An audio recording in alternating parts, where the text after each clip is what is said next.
everyone, and welcome to Season 4, Episode 14 of Pro Wrestling's Top 50. I'm your host, Travis McNeil, and today we continue our countdown of the top 50 matches in Lucha Underground history with match number 37 on our list, which is the Gift of the Gods 7-person elimination match between Killshot, Marty the Moth Martinez, the Mariposa, Sexy Star, Nightclaw, Daga, and El Siniestro de la Muerte from the July 13th, 2016 edition of Lucha Underground, which was Ultima Lucha Dos Part 2. A lot going on with this match, a lot of competitors in it. Essentially, we've talked a little bit about the Gift of the Gods already in this season. It is Lucha Underground's kind of de facto secondary title, but with a unique twist, and that it also works somewhat similar to Money in the Bank. So we would find out at the end of Season 3 into Season 4 that it essentially would become a Money in the Bank title where it could be cashed in at any point. But in its early inception, it was basically like, if you remember old, 2002, 2003 Ring of Honor, the number one contenders trophy, same sort of thing. So whoever held the Gift of the Gods was the number one contender to the Lucha Underground title, and at any point that they chose, they could cash in that championship for a title shot, but they would have to give a 1-week notice to Dario Cueto to give him time, in a kayfabe sense, to promote the match. So you'd never, up until, like I said, later in the series, you would never get these cheap kind of cash-ins. Whoever would cash in the Gift of the Gods, would really have to earn that title in a full match. So this match would determine the new Gift of the Gods champion.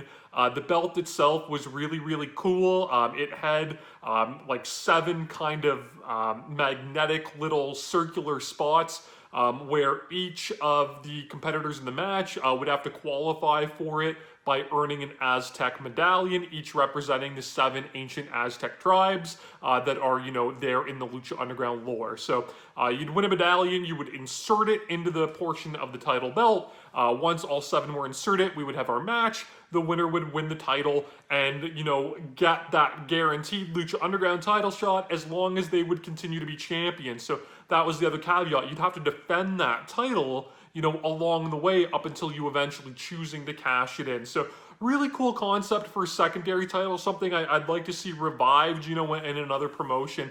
It was really neat. So this match, it really focuses on one main feud and then a feud that had kind of wrapped up but was still ongoing a little bit. So the main feud that we had here was Marty the Moth Martinez, who I've talked a lot about so far on this season. This was the time, through Season 2 that he really started to come into his own as this great, creepy character. It would be his feud with Killshot that would really push him over the edge at the start of Season 3 into being, one of the most memorable characters on Lucha Underground. So they had their feud going. It revolved mostly around Killshot's dog tags. We've talked about it before. Killshot, played by Shane Strickland. His gimmick being that he was a soldier who had went MIA. So he carried around these dog tags. Marty the Moth, would take them, put him in his, ring tights and things like that. Just act, generally disgusting towards it.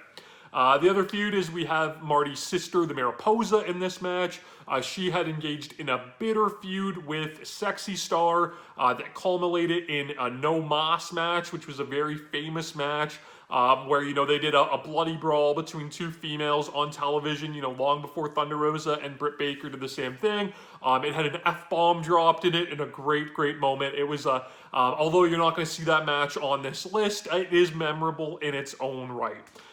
So they had kind of wrapped that up, but Sexy Star would always kind of stay involved with Marty a little bit, and ultimately, we've talked about this, it would lead to the teases of Reclusa eventually debuting, but of course Sexy Star, would be excommunicated from Lucha Underground prior to Season 4 and Chelsea Green making her debut as Reclusa.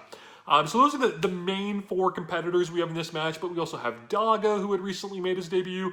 We had El Siniestro de la Muerte, who was kind of like the last remaining member of the Disciples of Death, which was a trio that Katrina had brought on to basically be the minions of Mil Muertes. They would be the Lucha Underground Trios champions at the end of Ultima Lucha 1. So by the time Ultima Lucha 2 ran around, they kind of had lost their luster, but he was still hanging around. And we also had the debuting Nightclaw, who was played by Flamita. So at this point, Flamita, was primarily working Dragon Gate. Really awesome, was starting to gather, a bunch of hype before, Bandito and guys like that and Dragon Lee, would kind of really come up, through Japan, and Ring of Honor as well. But Flamita, this would be his one and only Lucha Underground match. I don't know what happened between Season 2 and Season 3, but clearly they had plans for him. He had a really cool outfit. They did such a good job highlighting him in this match. He has a really great early run with lots of big spots.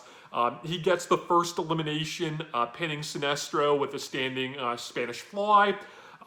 We get a really awesome dive sequence here where Daga hits a tope con hilo. Sexy Star pushes Mariposa off the top rope onto the pile, which I liked. Guys just kind of brawling, and all of a sudden somebody falls, out of the sky onto them.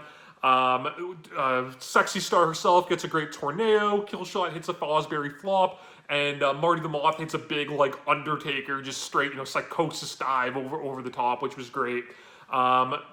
Not to be outdone, Nightclaw, he does rack up a quick elimination of Daga with a top rope run and a Phoenix Splash, but then he proceeds to hit a crazy moonsault off of the roof of Dario Cueto's office. It was great. It was a great cherry on, that great dive sequence that we had. And again, like I said, it really, showed that this guy, was someone you needed to keep an eye out for. Killshot gets a great run with a bunch of different kicks on everybody. He gets the apron Death Valley driver on Mariposa. He gets a rolling cutter on Marty the Moth. But he goes for the super Death Valley driver on Nightclaw. That gets countered into a Rana off the top. He gets a super kick and a standing shooting star press for a really, really hot near fall. It looked like Nightclaw was maybe going to rack up his third straight elimination. He goes back up top for the Phoenix Splash that he used to eliminate Daga, but he misses and gets planted with the JML driver, the Storm Cradle driver that Killshot would use for the elimination. So as we get to our final four, we essentially get a de facto tag team match between, the feuding people. So you have Marty and Mariposa, naturally aligned, being brother and sister. And you have Sexy Star and Killshot. So, it's the enemy of my enemy is my friend sort of situation, right? So, they team up. We kind of get more of a structured tag match. Again, we get great near falls.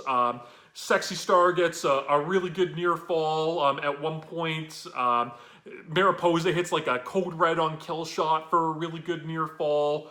The Killshot eventually gets eliminated with a great sequence where Marty hits him with Seth Rollins style curb stomp, and Mariposa drops him on his head with the Kudo driver, which, was cheerleader Melissa's finisher. So, she got to bust that out finally in Lucha Underground, and it was awesome. And while she pins him, Marty's great, hanging the dog tags in front of his face, taunting him. So this match, has been a great ride all along, but we really get a lot of juice out of our final three because it's essentially a handicap match at this point, and the crowd is 100% behind Sexy Star. So we'll talk about more in this program, Sexy Star's, rise through Lucha Underground, despite how she may be as a person, despite how her overall ring work might be. Lucha Underground did a really, really good job at playing to her strengths, and just you have women in the crowd that they focus the cameras on that are really behind her. It was really, really well done. This story she had as her rise through the promotion. She gets her first of really a couple of big moments that she would get on Lucha Underground. She has to overcome the 2-on-1 attack. She almost gets a visual tap out on Marty with a cross arm breaker, but Mariposa breaks it up. Marty eventually goes for a big haymaker punch. She ducks. He hits Mariposa, and that allows her to eliminate Mariposa. And we get the one-on-one that I think everybody was kind of waiting for with Sexy and Marty. The crowd is great here with the Kill the Moth chants that they were doing. Just really, really hot stuff. Marty ends up getting the punch again, but it's only good for 2. He goes for it one more time. She counters it back into the cross arm breaker, and it's enough for the submission. Huge pop, great moment. Fans are jumping up and down, hugging each other. And Sexy Star would become the new Gift of the Gods champion. Ultimately a title that she would not hold for long in Season 3, losing it to Johnny Mundo, but she would get her moment in the sun, but more on that later. This match is just super fun. You've got a unique cast of characters, you've got story-driven stuff, you know, put into it, you've got great spots galore, and you have a really satisfying, great moment on the finish. It's Lucha Underground, so depending on where you're at, you may be able to find it on the Tubi app, but if you search these things on Google, you can find these episodes online fairly easily. You can subscribe to my channel here on YouTube, of course, so that you don't miss a video. You can follow me on Instagram and Twitter at Wrestling50, and you can please join me again tomorrow as we continue to count down Pro Wrestling's Top 50. Top 50.